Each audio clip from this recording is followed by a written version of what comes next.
बिस्मिल्लाहिर्रहमानिर्रहीम। अस्सलाम वालेकुम नाज़रीन, आप यूट्यूब चैनल देख रहे हैं। मैं इमरान खान। सबसे पहले तो इमरान खान साहब की सेहत के हवाले से जेल से बार बार खबरें आ रही हैं, अलग अलग सोर्सेज से खबरें आ रही हैं, लेकिन ये खबरें देते हुए भी लोग घबराते हैं क्योंकि इमरान खान साहब की पार्टी और उनकी फैमिली वो बहुत अजीब तरीके से रिएक्ट करते हैं।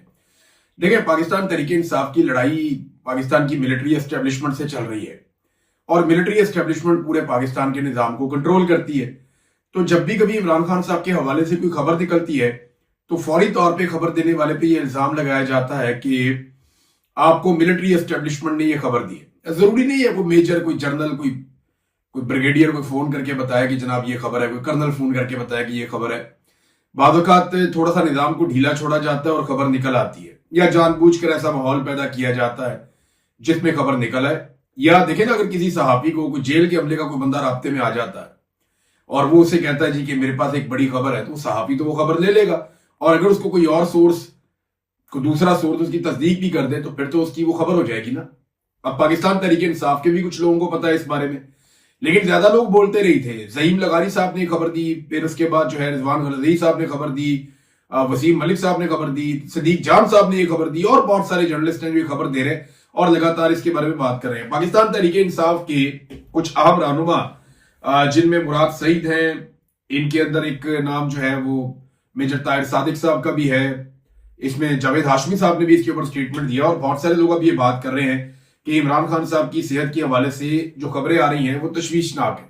यानी उनका ब्लड प्रेशर बहुत बढ़ गया है। यही ब्लड का ही प्रॉब्लम था जो उनकी आंख के अंदर क्लॉट आया, और फिर इमरान खान साहब की 85% बिनाई उनकी दाई आंख की खत्म हो गई और मुलाकातें बिल्कुल बंद थी। कोई तस्दीक भी नहीं कर सकता। सिर्फ सलमान सफदर जो इमरान खान साहब के वकील हैं वो जाकर इमरान खान साहब को मिले थे और उन्होंने अब तक यही बताया कि इमरान खान साहब बड़ी हाई स्पिरिट्स के अंदर थे। यानी इमरान खान साहब ने कहा इस बात की फिक्र ना करो। तो जब उनका वॉशरूम वगैरह देखा कि वो गंदा था, उन्होंने कहा छोड़ो इन बातों को, मैं यहाँ पे एडजस्ट हो गया हूं, मैं कैद को मैंने अपनी ज़हनी तौर पे तस्लीम कर दिया, सिर्फ बंदोबस्त करो कि मेरी आंख का इलाज किया जाए और मेरे जाती मुआलिजीन मुझे देखें। जाती मुआलिजीन का इमरान खान साहब इसलिए कहते हैं कि अगर उनके ब्लड टेस्ट होंगे आजादाना माहौल में और उनके ब्लड टेस्ट होंगे गैर जानिबदारी से, जब रिपोर्ट आएगी तो पता चलेगा कि उनके ब्लड के साथ हुआ क्या, क्या उनके खाने में उन्हें कुछ ऐसा दिया गया, क्योंकि इमरान खान एक ऐसा कैदी है जिसे घर से खाना नहीं जाता। अब जो खबर आई वो ये है कि इमरान खान साहब को पिम्स अस्पताल में लाया गया था और लाने का मकसद सिर्फ ये था कि उनका ब्लड प्रेशर हाई था, तो इमरजेंसी में उन्हें लाया गया, पिम्स अस्पताल लाया गया, उन्हें चेक करवाया गया और फिर वापस जेल में ले जाकर बंद कर दिया गया। अब ब्लड प्रेशर नॉर्मल अगर हाई हो जाए तो एक आधी गोली दे दी जाती है मरीज को, लेकिन अगर लगातार हाई रहना शुरू हो जाए तो फिर तशवीश की बात होती है, तो तभी आपको अस्पताल में ले जाना पड़ता है। वरना जेल के अंदर अस्पताल और डॉक्टर सब कुछ मौजूद है, वो वहां पे अगर नॉर्मल ब्लड प्रेशर का मामला होता तो वहां पे देख सकते थे, लेकिन अस्पताल लाने का मतलब ये है कि इमरान खान साहब के कुछ ना कुछ ब्लड टेस्ट जरूर लिए गए होंगे और कुछ ना कुछ ऐसी चीज है जिसपे तशवीश हुई डॉक्टरों को और उन्होंने कहा जी ने अस्पताल ले जाया जाए और पिम्स में ले जाके इमरान खान साहब का चेकअप करवाया गया। देखिए, मैं एक चीज आपको बताऊं, कैदे तन्हाई क्या होती है आप में से कोई भी नहीं जानता। ये जितने लोग सुन रहे हैं ना, इनमें से कोई एक आधा आदमी होगा जो जानता होगा, जो कैदे तन्हाई में रहा। आप में से कोई भी नहीं जानता कि कैदे तन्हाई होती क्या है। ये बैठ के बड़े आराम से आप मजाक में बात कर देते हैं कि नहीं नहीं कुछ नहीं होता, मैंने कैद काटी है, मैंने मार खाई है। कोई मार मुकाबला नहीं कर सकती कैदे तन्हाई का।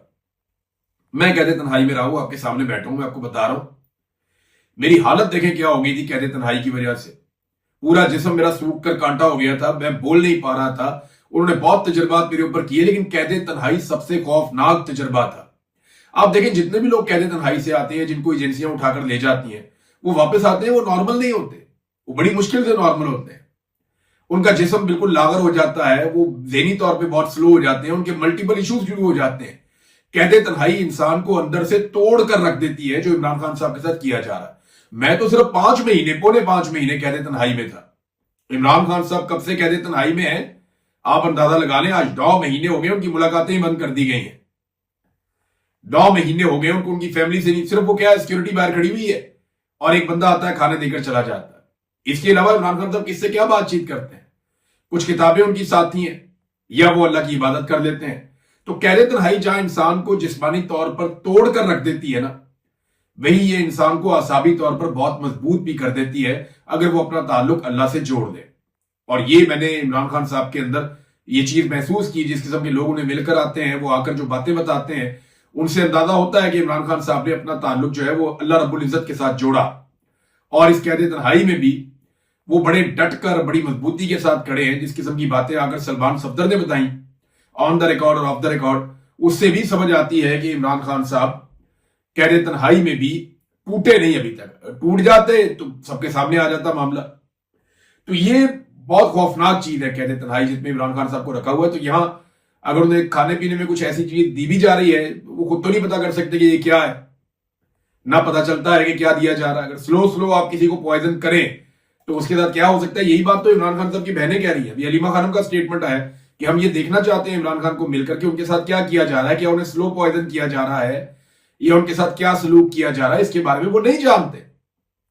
लेकिन वो ये चाहते हैं कि इमरान खान साहब से उनकी मुलाकात हो और उन्हें पता चले।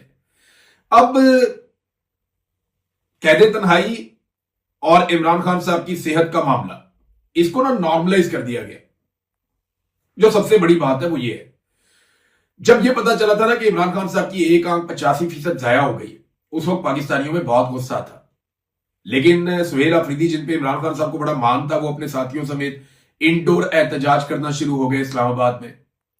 चंद लोग जो हैं वो जाकर बैठ गए मोटरवे के ऊपर, और वो तादाद इतनी बड़ी हुई नहीं कि वो इस्लामाबाद की तरफ बढ़ते। जो पार्लियामेंटेरियंस हैं वो पार्लियामेंट के अंदर बंद हो गए। तो कोई बड़ा एहतजाज हुआ नहीं, कोई जबरदस्ती कोई जोरदार काम हुआ नहीं। जितना बड़ा लीडर है इमरान खान, जितना लोग उससे प्यार करते हैं, इमरान खान की लीडरशिप ने मामले को नॉर्मलाइज किया। बजाय इसके कि वो अवाम के जज्बात को समझते और अवाम के साथ निकलते, उन्होंने मामले को नॉर्मलाइज किया। और अब इमरान खान साहब की बीमारी के जो मामला हैं वो आहिस्ता आहिस्ता नॉर्मलाइज हो रहे हैं, उनकी कैद तन्हाई आहिस्ता आहिस्ता नॉर्मलाइज हो रही है। इन तमाम चीजों को नॉर्मल कर दिया गया। आलमी सतह पर भी कोई असर नहीं होता। इस सारी लड़ाई में हमने जो एक चीज सीखी वो ये है कि अगर आप पाकिस्तान जैसे मुल्क में हुकूमत में हैं तो दुनिया को आपसे फर्क पड़ता है। अगर आप पाकिस्तान जैसे मुल्क में हुकूमत में नहीं है तो फिर दुनिया को कोई इससे गर्ज नहीं है कि आप कौन है, आप क्या करते हैं, आप कितने बड़े आदमी हैं या कितनी बड़ी औरत है, कोई फर्क नहीं पड़ता दुनिया को। दुनिया ने डील करना है पाकिस्तान के अंदर हुकूमत से, और वो ये नहीं जानते कि इंसानी हकूक क्या होते हैं, इंसानी हकूक ठीक होने चाहिए गलत, उन्हें इससे कोई सरोकार नहीं है। सबके अपने अपने मफादात होते हैं। देखिए डोनाल्ड ट्रंप इमरान खान से कितने जबरदस्त ताल्लुकात थे। बहुत सारे लोग मुझे फोन करके कहते थे, मैंने वो खबरें आपको सुनाई भी, ओवरसीज पाकिस्तानी बताते थे आज मुलाकात हो गई, कल उसके बेटे से मुलाकात हो गई, आज उसके बड़े करीबी बंदे से मुलाकात हो गई, रिचर्ड ग्रेनल ने ये कह दिया, उसने वो कह दिया। हम वो खबरें रिपोर्ट भी करते रहे। लेकिन इस सारे मामले ने एक बात समझाई कि जब आप हुकूमत में होते हैं तो आपके पास देने के लिए बहुत कुछ होता है। और फिर आसिम मुनीर साहब ने बड़ी कामयाबी से कभी क्रिप्टो को बीच में डाल दिया, कभी अमन का नोबेल इनाम बीच में डाल दिया, कभी मादनियात बीच में डाल दी, लेकिन उन्होंने वो मामला कंट्रोल कर दिया। तो आप हुकूमत में होंगे तभी मामला जो है वो आपके हाथ में आएगा। इंसानी हकूक या इंसाफ की बुनियाद पर कोई आपके लिए आवाज नहीं उठाएगा, आपको अपने लिए हमेशा आवाज खुद उठानी पड़ेगी। सुहेल अफरीदी साहब के दो स्टेटमेंट बड़े इंपॉर्टेंट हैं। एक स्टेटमेंट में उन्होंने ये कहा कि मुझे कहा गया तुम लॉन्ग मार्च का ऐलान करो, तुझे 5 दिनों में नाअहल करवा देंगे। ये सहाफियों से मुलाकात में सुहेल अफरीदी ने यह बात की कि मुझे कहा गया कि लॉन्ग मार्च का ऐलान कर, तुझे 5 दिन के अंदर नाअहल करवा देंगे। अब जिसने ये ऐलान किया वो कौन है, सुहेल अफरीदी को यह भी बताना चाहिए कि तुझे कहकर कौन मुखातिब कर रहा है और कौन इस तरीके से बात कर रहा है एक सूबे के वजीर आला से जिसके पास मैंडेट है उस सूबे का। और ये वाहिद हुकूमत है जो अवामी वोटों के साथ बनी हुई है, वरना सारे फॉर्म 47 पर आकर बैठे हुए हैं। सवाल यह पैदा होता है कि कौन है जिसने सुहेल अफरीदी को इतना खुलकर धमकी दी, और सुहेल अफरीदी साहब उसका नाम क्यों नहीं ले रहे, बताना चाहिए बतौर वजीर आला। पहले बताएं ताकि लोग पिन पॉइंट करें। ये इमरान खान साहब की तरबियत तो यही है इन लोगों को कि जो तुम्हें तंग करे उसका नाम लो, बताओ कि ये है। और लड़ाई भी इसी तरह चल रही है, और इमरान खान से प्रॉब्लम भी यही है कि हम धमकियां लगाते हैं, तुम बाहर जाके क्यों बताते हो कि हमने धमकी लगाई है। हम बदतमीजी करते हैं, तुम क्यों बताते हो कि हमने बदतमीजी की है। हम पर्चे कराते हैं, तुम ये क्यों कहते हो कि हमने पर्चे करवाए। तो हर चीज इमरान खान साहब कैटेगोरिकली कहते हैं कि मुझे या मेरी बीवी को कुछ हुआ तो आसिम मुनीर रिस्पॉन्सिबल है। अब सुहेल अफरीदी बताएं कि सुहेल अफरीदी को यह धमकी किसने लगाई थी। दूसरा, सुहेल अफरीदी ने कहा कि जो हम एहतजाज करने जा रहे हैं ये इमरान खान साहब की रिहाई के लिए नहीं करने जा रहे, ये इमरान खान साहब तक रसाई के लिए करने जा रहे हैं। आप अंदाजा करें मामला यहां पहुंच गया। एक पहले कंपेन चलाई जा रही थी कि इमरान खान रिहाई अमन फोर्स, इमरान खान साहब की रिहाई के लिए नौजवानों को इकट्ठा करना। बात इमरान खान साहब की रिहाई की हो रही थी, वो गैर कानूनी तौर पे जेल में बंद है, सब जानते हैं, बंद करने वाले भी जानते हैं, जजेस भी जानते हैं, सारे जानते हैं, केसेस की औकात कोई नहीं है। लेकिन जबरदस्ती इमरान खान साहब को इसलिए जेल में रखा हुआ है कि आसिम मुनीर साहब ने जो एक जाली सरकार बनाई है वो अवाम में मकबूली नहीं हो रही, और इमरान खान साहब बाहर आएंगे तो एक नई मुसीबत खड़ी कर देंगे। अवाम उनके साथ खड़ी हो जाएगी, आसिम मुनीर साहब का बनाया हुआ पूरा का पूरा शीशे का महल वो टूट जाएगा अवाम के पत्थरों से। तो इसलिए उन्होंने हालिया निकाला कि इमरान खान को जेल के अंदर ही रखो, इसको बाहर निकलने नहीं देना। कोई कानूनी मामला नहीं है, कोई करप्शन का मामला नहीं है, करप्शन के बेशुमार मामला आते हैं। मैं आपको बताता हूं ऐसे ऐसे करप्ट और बेईमान लोग हैं वो बैठे हुए हैं, उनको कोई हाथ ही नहीं डालता। सारे एलिगेशन लगाए गए थे उस्मान बुज़दार पे कि जनाब ये आदमी करप्ट है, उस्मान बुज़दार बाहर फिर रहा है। बुशरा बीबी के ऊपर इल्जामात ये हैं कि जनाब आसिम मुनीर के पास कोई फाइल थी जिसमें बुशरा बीबी के बहुत सारे जराइम थे, उन जराइम में से कोई एक जुर्म की भी एफआईआर अभी तक दर्ज नहीं हुई। ये सब झूठो झूठ है, ये सारे जाली मुकदमात हैं, और इमरान खान साहब को जेल में इसलिए रखा हुआ है ताकि ये वाली सरकार जो है इसको लंबा किया जा सके, ये सरकार गिर ना जाए। तो ये क्या बात की सुहेल अफरीदी साहब ने कि इमरान खान साहब की रिहाई के लिए हम तहरीक नहीं चला रहे। भाई कारकुनान सिर्फ इसलिए निकल रहे हैं लाखों की तादाद में, अगर आप निकालेंगे तो, कि जनाब इमरान खान साहब की एक मुलाकात करवा दी जाए उनकी फैमिली से, या उन तक रसाई दे दी जाए। भाई उस आदमी की रिहाई के लिए जोर लगाओ, वो बेगुनाह जेल के अंदर कैद है। आपको हुकूमत इसलिए दी थी कि आप स्ट्रीट मूवमेंट चलाएं और इमरान खान साहब की रिहाई के लिए जोर लगाएं, लेकिन इमरान खान की रिहाई के लिए कोई कोशिश भी नहीं की गई। बल्कि अब वो कोशिश करते हैं कि इमरान खान साहब तक किसी तरह रसाई हो जाए, यानी उनसे मुलाकात हो जाए। उनकी रिहाई वाला मामला तो गया कहीं और, स्ट्रीट मूवमेंट अभी तक शुरू नहीं हो सकी। अब जब मैं ये वीलॉग आप मेरा सुन रहे हैं तो 4 दिन गुजर गए हैं ऐलान किए हुए, और 4 दिन गुजरने के बावजूद अभी तक तैयारियां शुरू नहीं हुई कि ये लॉन्ग मार्च कैसे होगा, किस तरह लोग निकलेंगे, कोई कमेटियां बन जाए, कोई मेंबरशिप शुरू हो जाए, कोई तैयारियां शुरू हो जाए, कोई ग्राउंड पे लोग निकलना शुरू हो जाए। और अगर वही सारा कुछ करना है सुहेल अफरीदी साहब ने जो वो पहले कर रहे थे, तो वो तो पहले भी कर सकते थे, अनाउंसमेंट के बगैर भी कर सकते थे। वो पंजाब चले जाएंगे, सिंध चले जाएंगे, बलूचिस्तान चले जाएंगे, लोग निकलेंगे, उनका इस्तकबाल करेंगे, 10,000 5,000 लोग निकलेंगे और उसके बाद वापस चले जाएंगे। स्ट्रीट मूवमेंट कोई और चीज होती है, आपको हर गली हर मोहल्ले में कमेटियां बनानी पड़ती हैं, नीचे तक घरों तक एक एक आदमी तक आपको टच करना पड़ता है। क्या उसके लिए पाकिस्तान तहरीक इंसाफ ने अभी तक कोई काम शुरू किया? तो मैं आपको ये बता रहा हूं कि नहीं शुरू किया। बाद में आप मायूस होंगे, आप सर पकड़ेंगे, आप ये कहेंगे जनाब कि ये आप हमें उम्मीद दिलाते हैं सोशल मीडिया पे लोग, या बहुत सारे मेरी तरह के और लोग हैं, आप कहेंगे, आप लोगों को ब्लेम करेंगे कि ये उम्मीद दिलाते हैं। आपको पहले बता रहे हैं कि कोई स्ट्रीट मूवमेंट और कोई निचले लेवल तक तैयारी नहीं हो रही। ये इसी भरोसे अभी तक तो बैठे हुए हैं 4 दिन गुजरने के बावजूद कि हमने ऐलान कर दिया जब हम चलेंगे तो लोग हमारे साथ चल पड़ेंगे बहुत सारे। तो तैयारी कोई नहीं है, ये मैं आपको पहले बता दूं। और ये एक दिन का काम भी नहीं है, ये भी मैं आपको बता दूं। अगर किसी को ये लगता है कि वो घर से निकलेंगे, एक दिन जाएंगे इस्लामाबाद में जलसा करेंगे और इमरान खान को लेकर आ जाएंगे या उनको अस्पताल में दाखिल करवाकर उन तक रसाई हो जाएगी, फैमिली से मुलाकात करवाकर वापस आ जाएंगे, तो ये भी नहीं होना। ये एक लंबा टेस्ट मैच है, आपका हुकूमत के साथ मैच पड़ेगा। आपने कश्मीर में देखा, उनके 100 के करीब लोग शहीद हो गए, वो घर ही नहीं जा रहे, वो आज भी वहां पे बैठे हुए हैं, वो वहां से हिलने के लिए तैयार नहीं है। हुकूमत को उन्होंने नाक में दम किया हुआ है। और याद रखिएगा ये सारी चीजें रिकॉर्ड के ऊपर आ रही है, ये उल्टा इनको नुकसान हो जाएगा। और कल को अगर ये तहरीक बढ़ गई जो आजाद कश्मीर के अंदर है, तो एक नई मुसीबत पाकिस्तान की फेडरल गवर्नमेंट के लिए भी और जो वहां पे हुकूमत बनाई जाएगी उसके लिए भी एक नई मुसीबत बन जाएगी। तो नाजरीन, कैद तन्हाई और इमरान खान साहब की सेहत और उसके बाद 27 सितंबर, इन चीजों पे हमने बात की। 27 सितंबर का मैं आपको फिर बता रहा हूं, बार बार बता रहा हूं कि उसके लिए खैबर पख्तूनख्वा में भी तैयारियां शुरू नहीं हुई, तो पंजाब में और सिंध में और बलूचिस्तान में कब तैयारियां होंगी, कश्मीर में कब तैयारियां होंगी, गिलगित बल्तिस्तान में कब तैयारियां होंगी, उसके बारे में अभी हम कुछ कह नहीं सकते। अब नाज़रीन आ जाए एक और मसले की तरफ।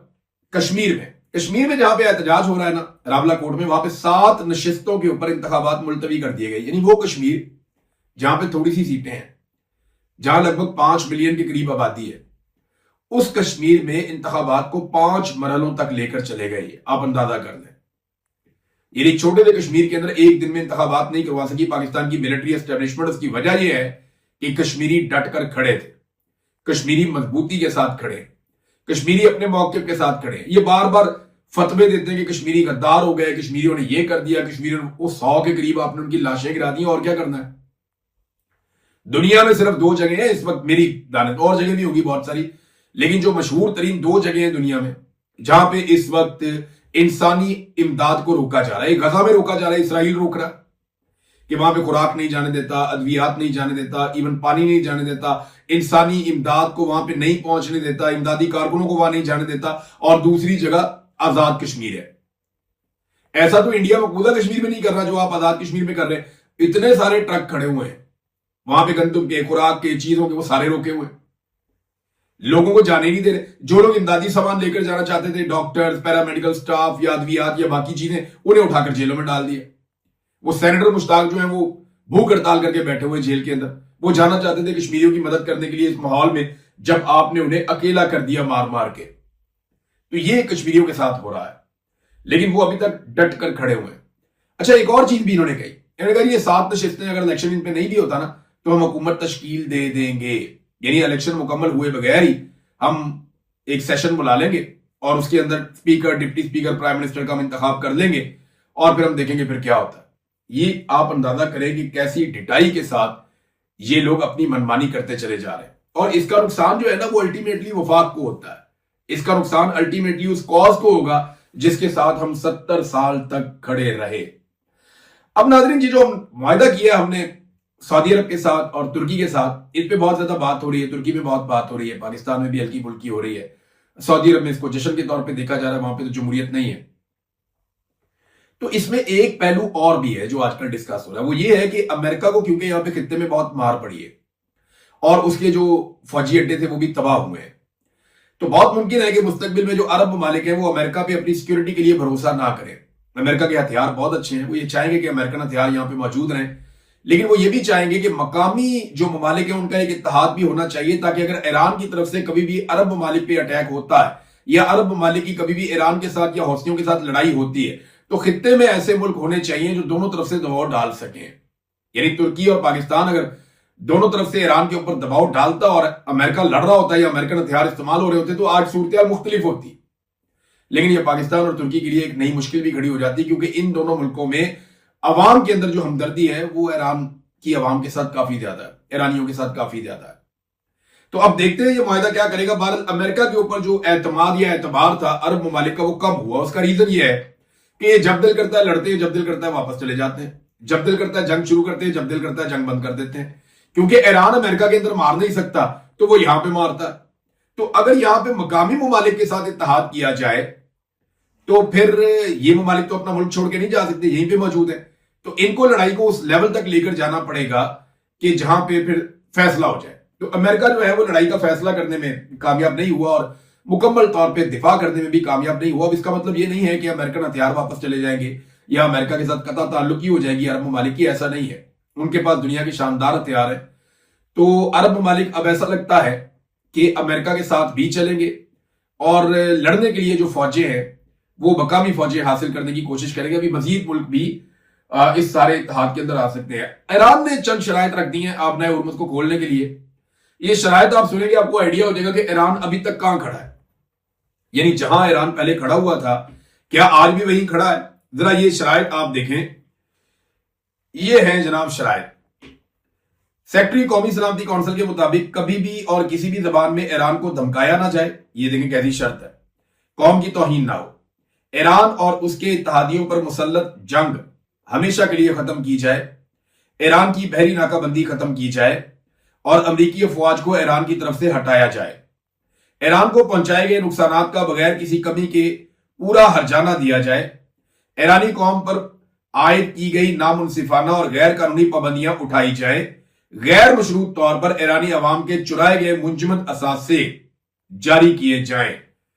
अगर यह रवैया अमेरिका नहीं बदलता और इन शराइत के ऊपर अमल दरामद नहीं करता तो फिर आबनाए हुर्मुज़ दोबारा नहीं खोली जाएगी। जंग हो या मुज़ाकरात, ईरान अपने इरादों से पीछे नहीं हटेगा। ये अब कैसे होंगे मुज़ाकरात, अब कैसे होगी सुलह। यानी ईरान आज भी अपनी उन्हीं चीजों के साथ स्टिक, उन्हीं चीजों के साथ जुड़ा हुआ है, चिपका हुआ है, जहां वो कहता है कि ये मेरे मुतालबात हैं, ये माने जाए। वो पीछे हटने के लिए तैयार नहीं।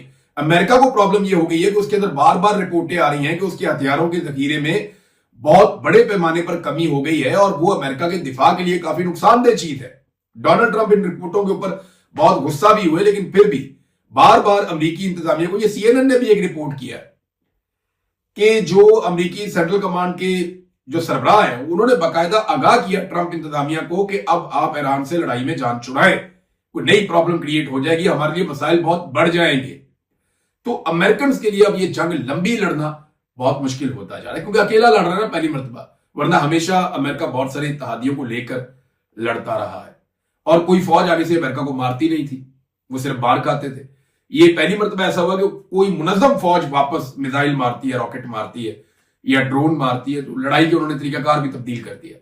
तो ये नाज़रीन अब तक की सूरत हाल है। अपना ख्याल रखिएगा, अपने चैनल का भी। अल्लाह हाफ़िज़।